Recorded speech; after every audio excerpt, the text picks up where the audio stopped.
While most of the world expects Africa to remain tethered to old financial rules, African nations are quietly defying expectations and forging new currency alliances that could upend the global economy within a decade. Recent data reveals a continent in motion, from the corridors of power in Addis Ababa to the trading floors of Lagos. Leaders are orchestrating a transformation that challenges the very foundations of international finance. The stakes are immense, and the pace is accelerating. This is not simply a story of economics. It is a story of sovereignty, ambition, and the drive to redefine Africa's place in a rapidly shifting world order. To understand the magnitude of this change, we need to look beyond headlines and examine the forces reshaping Africa's financial destiny. For decades, African economies have been tightly bound to the US dollar and the euro. Trade, debt, and even the price of daily essentials have been shaped by decisions made in distant capitals. But today, that dependency is being challenged as never before.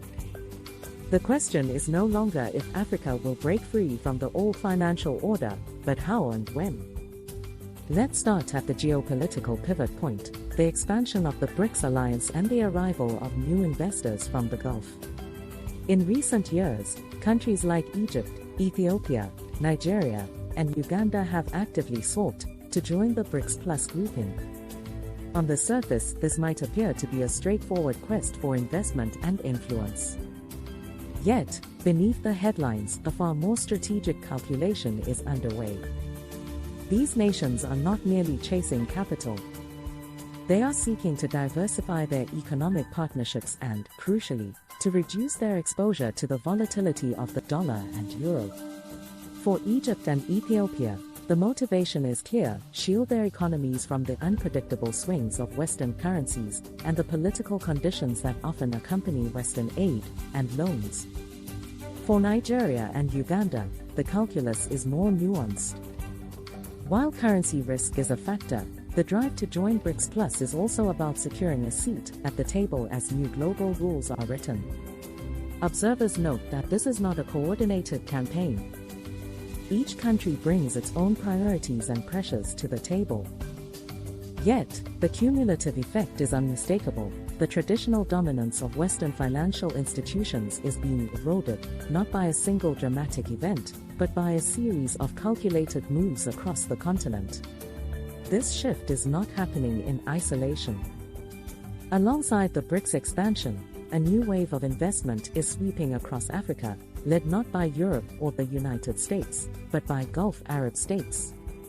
The United Arab Emirates and Saudi Arabia, in particular, have poured billions into African infrastructure, ports, and mineral extraction. Recent reports show that Gulf-backed projects now stretch from the Atlantic coast to the heart of the Congo Basin. In Angola and the Democratic Republic of Congo, Gulf investors are financing new ports and logistics hubs, reshaping the flow of goods and resources. In mineral-rich regions, they are securing access to copper, cobalt, and lithium, commodities that are essential for the world's transition to green energy and advanced technology. What makes this influx of Gulf capital so significant is its lack of coordination. Unlike Western aid, which often comes with strict conditions and oversight, Gulf investments are driven by commercial interests and geopolitical rivalry. This has created a new dynamic, one in which African governments have more leverage to negotiate terms and assert their own priorities. It also means that the old patterns of dependency are breaking down. The continent is no longer a passive recipient of foreign aid. Instead, it is becoming a battleground for influence, with African leaders increasingly setting the agenda. But with new leverage come new risks.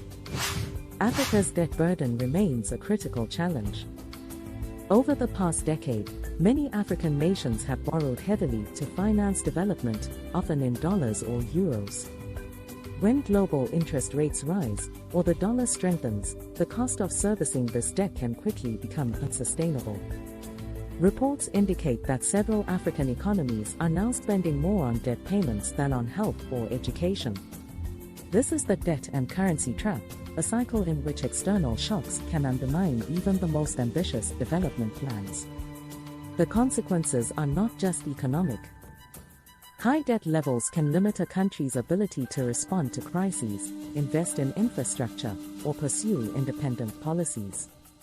They can also make governments vulnerable to external pressure, as creditors demand reforms or concessions in exchange for relief. For many African leaders, breaking this cycle has become a matter of national survival. In response, the continent is pursuing bold new strategies to achieve financial emancipation. One of the most significant is the Pan-African Payment and Settlement System, or PAPSS. Launched by the African Union and the African Export-Import Bank, PAPSS is designed to allow African businesses to trade with each other using their own currencies, bypassing the need for dollars or euros. While this may sound technical, its implications are profound. By making it easier and cheaper to conduct intra-African trade, PAPSS could help unlock the full potential of the African Continental Free Trade Area, the world's largest free trade zone by number of countries. The ultimate goal, as articulated by several African leaders, is the creation of a single continental currency. This would not only reduce currency risk but also give Africa greater control over its own economic destiny. It is an ambitious vision, and one that faces significant hurdles, from political differences to the sheer diversity of the continent's economies. Yet, the momentum is real. As more countries adopt PAPSS and deepen their economic integration, the prospect of an African currency union moves from dream to possibility. No discussion of Africa's financial future would be complete without addressing the continent's most valuable assets, its critical minerals. For generations, Africa's gold, diamonds, and platinum have fueled global industries and fortunes. But today, it is minerals like copper, cobalt, and lithium that are attracting the world's attention. These resources are essential for everything from electric vehicles to smartphones to renewable energy systems. In a sense, they have become Africa's new currency, a source of power and leverage in the global economy. Yet, the rules of this trade are changing. For too long, African countries have exported raw materials while importing finished goods, a pattern that has limited their ability to capture value and build wealth. Now, the continent is demanding a new deal. The African Union is working to ensure that more of the wealth generated by these minerals stays on the continent, whether through local processing, higher royalties, or new trade agreements. This is not just about economics. It is about sovereignty and the right to set the terms of engagement with the rest of the world. The struggle to control mineral wealth is playing out in boardrooms and parliaments, but also in remote mining towns and bustling ports. In the Democratic Republic of Congo, for example, government officials are renegotiating contracts with foreign mining companies, insisting on better terms and more local investment. In Zambia, new policies aim to boost domestic processing of copper, rather than exporting raw ore. These efforts are part of a broader movement to turn Africa's natural resources into a foundation for long-term prosperity and independence. But the path forward is not without obstacles. Global powers are reluctant to cede control over critical supply chains. Trade disputes, legal battles, and even covert interventions are not uncommon. Yet, African leaders are increasingly united in their determination to rewrite the rules. As one observer put it, the continent is no longer content to be a source of raw materials. It wants to be a player, not just a prize, in the global economy. To appreciate the scale of these changes, it helps to look at the historical context. Africa's relationship with global finance has long been shaped by external forces. Colonial powers imposed currencies, trade rules, and economic structures that prioritized extraction over development. In the post-independence era, many countries struggled to break free from these legacies, often turning to international lenders for support. The result was a cycle of debt, dependency, and underdevelopment that persisted for decades. Today, that cycle is being challenged. The rise of new economic powers, the emergence of regional institutions, and the growing assertiveness of African leaders are all contributing to a sense of possibility. The continent is no longer waiting for permission to act. It is taking the initiative, forging new partnerships, and demanding a seat at the table. This new assertiveness is evident in the way African nations are approaching BRICS+. Unlike previous alliances, BRICS+ is seen as a platform for genuine collaboration, not just a source of aid or investment. By joining forces with emerging economies like China, India, and Brazil, African countries hope to gain access to new markets, technologies, and sources of capital. But they are also seeking to shape the rules of engagement, ensuring that their interests are represented and their voices heard. The expansion of BRICS+ is also a response to the limitations of existing institutions. Many African leaders have grown frustrated with the slow pace of reform at the International Monetary Fund and the World Bank. They see BRICS+ as an opportunity to create alternatives, whether through new development banks, payment systems, or trade agreements. This is not about rejecting the West, but about creating a more balanced and inclusive global order. The role of Gulf Arab states in this process cannot be overstated. Their investments are reshaping the economic landscape, providing much-needed capital for infrastructure, industry, and technology. But they are also introducing new dynamics, as African governments navigate the competing interests of multiple partners. This is a delicate balancing act, one that requires skill, vision, and a clear sense of national priorities. Debt and currency challenges remain at the center of this story. The strength of the dollar, rising interest rates, and global economic uncertainty have all made it harder for African countries to manage their finances. Yet, these challenges have also spurred innovation. The development of PAPSS and other regional payment systems is a direct response to the limitations of the current system. By enabling cross-border trade in local currencies, these initiatives are helping to reduce costs, increase efficiency, and promote economic integration. The dream of a single African currency is ambitious, but it is not without precedent. The euro, for example, was once seen as an impossible goal for a diverse continent. Yet, through careful planning and political will, it became a reality. African leaders are studying these examples, learning from both the successes and the failures. The road ahead will be long and difficult, but the potential rewards are immense. Critical minerals are the linchpin of Africa's new economic strategy. As the world transitions to green energy and digital technology, demand for copper, cobalt, and lithium is expected to soar. African countries are determined to ensure that this new boom benefits their own people, not just foreign investors. This means investing in local processing, building regional value chains, and negotiating better terms for exports. The African Union is playing a central role in this effort, coordinating policies and advocating for the continent's interests on the global stage. There is a growing recognition that Africa's resources are not just commodities to be sold, but strategic assets that can be leveraged for development and influence. This is a fundamental shift in thinking, one that has the potential to reshape the global economy. As Africa asserts its place in the world, it faces both opportunities and challenges. The competition for influence is fierce, with traditional powers, emerging economies, and regional players all vying for a stake. The choices made by African leaders will determine whether the continent becomes a true partner in global affairs or remains on the margins. The stakes could not be higher. The outcome of Africa's new currency war will shape the future of trade, investment, and development for generations to come. It will determine whether the continent can break free from the cycle of debt and dependency, or whether it will be drawn into new forms of rivalry and competition. Yet, there is reason for optimism. The continent's young population, abundant resources, and growing sense of agency all point to a future in which Africa is not just a participant, but a leader in the global economy.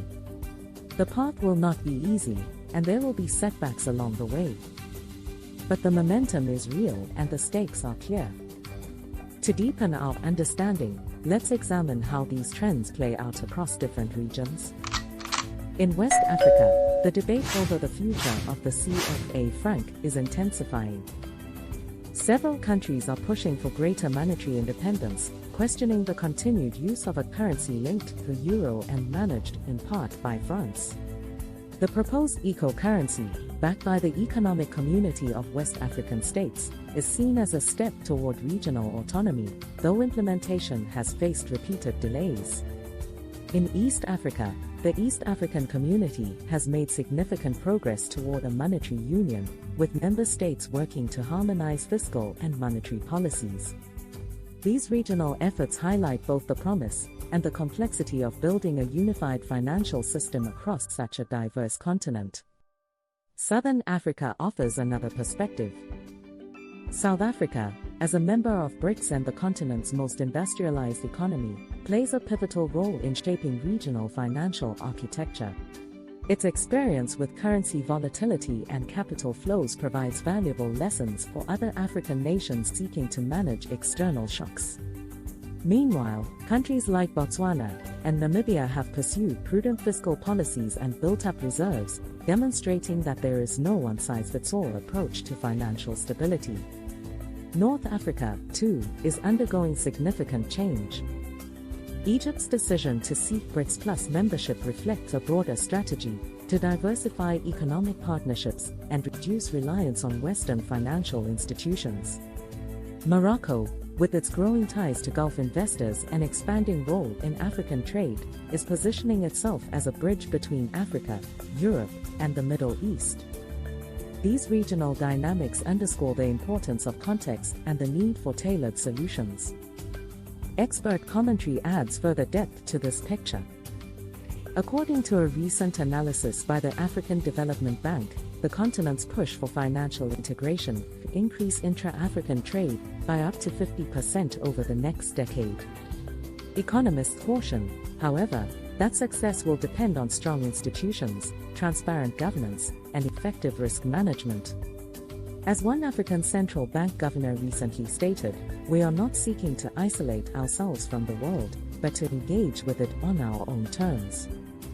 Case studies from the ground illustrate both the challenges and the opportunities. In Ghana, the government has launched initiatives to promote local currency use in cross-border trade, reducing reliance on the dollar and euro. In Kenya, mobile money platforms like M-Pesa have revolutionized payments and financial inclusion, providing a model for other countries seeking to leapfrog traditional banking systems. In Rwanda, efforts to attract investment in technology and green energy have positioned the country as a regional innovation hub. These examples show that Africa's financial transformation is not a distant dream, but a process already underway. The continent's leaders are experimenting with new models, learning from setbacks, and building on successes. The path is uneven, but the direction is clear. At this point, let's pause and reflect. If you find these insights valuable, consider sharing this video so that more people can understand the forces reshaping Africa and the world. Your engagement helps bring these crucial stories to a wider audience and supports deeper, more nuanced coverage of complex issues. Returning to the heart of the matter, the interplay between geopolitics, finance, and commodities is creating a new landscape. The expansion of BRICS Plus is not just about symbolism. It represents a realignment of power, one in which African nations are seeking partners who respect their sovereignty and offer alternatives to the old financial order. The presence of Gulf investors adds another layer of complexity, as African governments weigh the benefits of new capital against the risks of dependency and competition. Debt remains a persistent threat, but it is also a catalyst for innovation. The push for financial emancipation has led to creative solutions, from regional payment systems to new forms of cooperation. The vision of a single African currency may still be years away, but the groundwork is being laid today, in central banks, trade ministries, and regional summits. Meanwhile, the battle over critical minerals is intensifying. As demand for copper, cobalt, and lithium soars, African countries are asserting their rights and demanding a greater share of the value chain. This is not just a matter of economics. It is a question of justice and historical redress. For too long, the continent's wealth has been extracted and exported, with little benefit to local communities. Now, there is a growing consensus that this must change. The implications of these shifts extend far beyond Africa.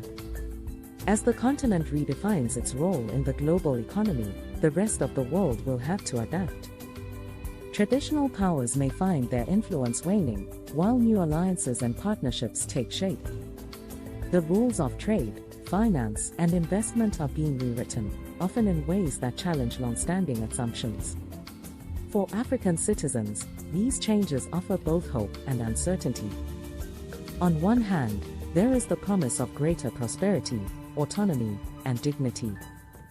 On the other, there are real risks: political instability, economic shocks, and the possibility of new forms of dependency.